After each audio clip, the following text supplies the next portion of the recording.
ఎక్కడో ఒక మారుమూల పల్లెలో ఉన్నాం, చుట్టూ నదులు లేవు, ఏం చేయాలి? దానికి కూడా చెప్పారండి.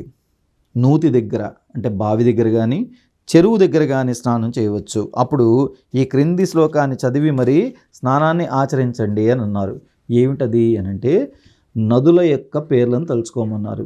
గంగే చ యమునే చైవ గోదావరి సరస్వతి నర్మదా సింధు కావేరి జలేస్మిన్ సన్నిధిం కురు అని పఠిస్తూ స్నానం చేయమన్నారు. ఈ స్నానం చేసేటప్పుడు కూడా అర్ఘపాద్యాదులని కూడా చక్కగా ఇచ్చినటువంటి వాటి వల్ల విశేషమైన ఫలితం వస్తుందని కూడా చక్కగా చెప్పారండి. కార్తీక మాస వ్రతం చేసేటటువంటి వారు పగలేం చేయాలి అంటే పురాణాన్ని పఠించాలి, హరికథా కాలక్షేపంతో కాలం గడపాలి. సాయంత్రం అయ్యేసరికి సంధ్యావందనాది కార్యక్రమాలన్నీ చక్కగా ముగించి పూజరా మందిరం దగ్గర ఉన్నటువంటి శివుణ్ణి కల్పోక్తంగా మనం పూజించవలసి ఉంటుంది. ఏమి